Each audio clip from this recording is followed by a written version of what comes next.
Hola, mi nombre es Mónica Guzmán Rojo, soy hidrogeóloga, trabajo en la carrera de Ingeniería Civil de la Universidad Católica Boliviana, Unidad Académica Santa Cruz, y he sido ganadora del Premio Marie Curie 2025.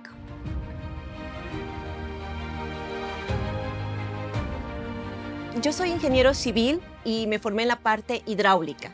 Es decir, mi meta era, pues una vez que deje la universidad, empezar a trabajar en diseño, construcción de sistemas de agua potable y sistemas de riego para llevar agua a las comunidades. Creo que si le llevas el agua a personas que antes no tenían el agua, le cambias el mundo, y creo que es algo que me motivaba mucho. Pero a medida de que fui estudiando, fui creciendo profesionalmente a través de los posgrados que hice, pues me di cuenta que muchas veces no es suficiente tender una tubería o construir un tanque.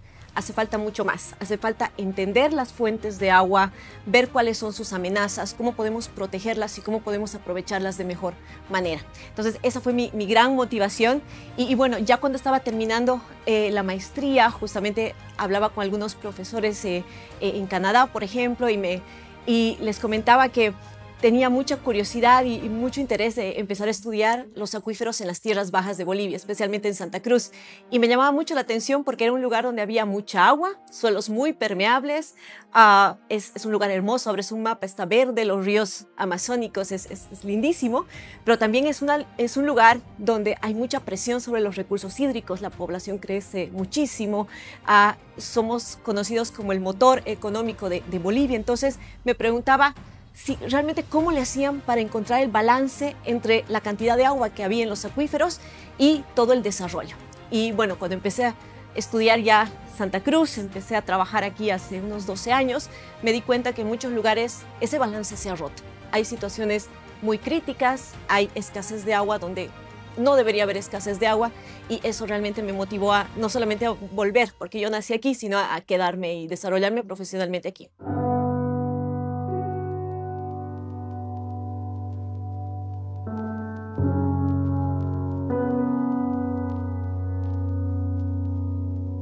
De hecho, siempre que hablo de mi investigación, trato de traer nuevamente al COVID, recordar lo que fue cuando pasamos por ese terrible momento. De hecho, tuvimos un periodo de tiempo en el cual empezábamos a aprender cosas de nosotros y nos dimos cuenta que dependía de cosas como nuestra edad, nuestras condiciones de salud base y otras, para ver qué tan frágiles somos ante la amenaza del COVID.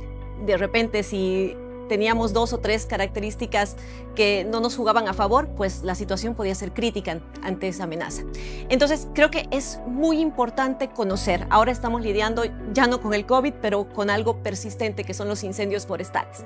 Año tras año tenemos esta amenaza, y nuestros acuíferos, al igual que nosotros, no soportan igual en todas partes y todo el tiempo ante los incendios forestales en términos de recarga hídrica. Hay unos lugares que pueden aguantar el fuego, pero hay zonas tan frágiles que después de un incendio puede llevarte a sequías, inundaciones y realmente un estado crítico. Entonces, cuán importante es conocer, identificar estas zonas. Entonces, pues de repente me di cuenta que en la gestión de recursos hídricos hay una como que gran frustración, por un lado, de los académicos, de los investigadores, que tratamos siempre de entender más los acuíferos para protegerlos mejor, pero eso también es compartido con la carencia de datos, etcétera. Y del otro lado también tenemos a los gestores del agua, los tomadores de decisión, que también sienten esa frustración porque al no haber tanta información sobre los acuíferos, pues de repente es difícil poner reglas claras. Entonces ahí había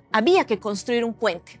Y por eso, combinando todos estos métodos, hemos tratado a través de mi investigación de empezar a articular ese puente. No podemos tener modelos perfectos, no tenemos delimitados los acuíferos, pero sí podemos entender ya a nivel municipal cuáles son los 7 municipios más críticos de Santa Cruz en torno a la recarga los últimos 20 años. O no podemos hacer un modelo hidrológico para cada lugar de la Chiquitanía, pero sí, en función a 3 datos fácilmente medibles, podemos realmente entender cuáles son las zonas más frágiles. Entonces, creo que eso es lo que le ha dado un poco de sentido a esta investigación hecha en terreno, vinculada a la toma de decisión. Tratar de aprovechar al máximo la información que tenemos, trabajar sobre ella y que pueda generar algún impacto a través de indicadores. Así nació el RAPRES, por ejemplo, y así nació el FRIS, que son 2 indicadores claves que han sido transmitidos a los tomadores de decisión.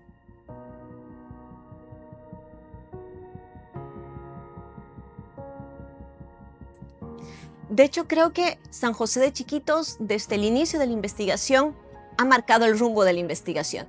Para mí hubiera sido imposible empezar a conocer sus acuíferos sin que ellos, distintos actores locales, me hubieran orientado. Estas zonas son las que se queman frecuentemente, o estas zonas son las que realmente están sufriendo cambio de uso de suelo. Por aquí vemos que se encharca el agua, etc.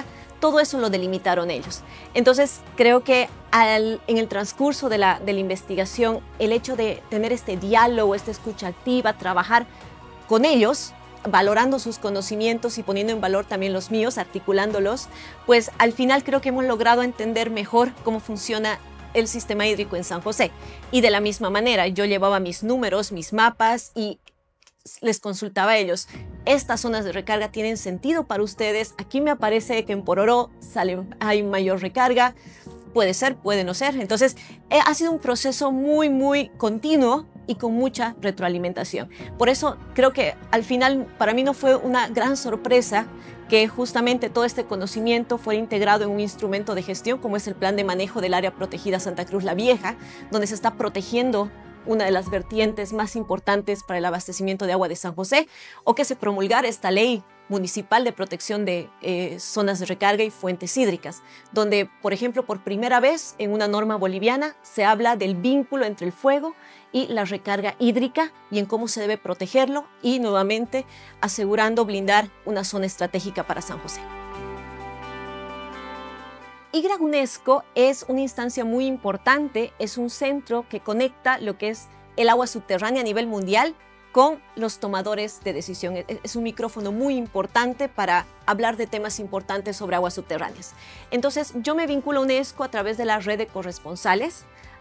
Se seleccionan cierto número de corresponsales en distintos países por año y justamente cuando me seleccionan como corresponsal de Bolivia, para contar la historia del agua subterránea en Bolivia, yo me enfoco exclusivamente en San José de Chiquitos y lo veo como una oportunidad porque más allá del paper o del artículo científico, era una oportunidad de escribir de cómo había sido mi experiencia como hidrogeóloga, trabajando en un lugar donde hay tanta necesidad de agua y hay tantas amenazas como los incendios forestales y la deforestación.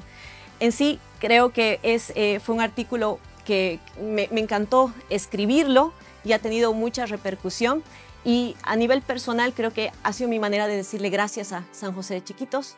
No hubiera hecho nada de lo que he hecho sin tantas personas con tanta voluntad, tanto intelecto que me han dado su confianza y el respeto y han trabajado conmigo. Creo que lo que ha pasado en San José de Chiquitos ha marcado un antes y un después de cómo soy, no solo como profesional, sino como persona. Así que tengo mucha gratitud.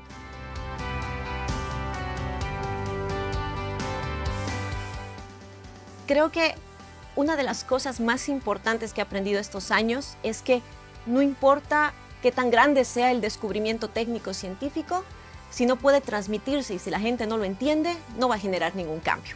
En ese marco es sumamente importante aprender a comunicar y aprender a comunicarnos de ida y vuelta con todos los actores locales, con otros técnicos, con otros científicos, con las comunidades, con los estudiantes, con los políticos, ¿no? Y para eso tenemos que aprender distintos idiomas, entre comillas. Hay que saber cómo hablar de números con tus pares técnicos para seguir enriqueciendo tu proceso. Tienes que saber cómo a un público diverso hablarle a través de anécdotas, hacer que les importe. Y tienes que saber cómo hablarle a un concejal, a un alcalde que quiere cosas muy concretas y vinculadas a una acción. Entonces, creo que eso es algo muy importante y para eso se requiere humildad, se requiere un trato respetuoso, una comunicación abierta y eso abre grandes puertas y genera cambios.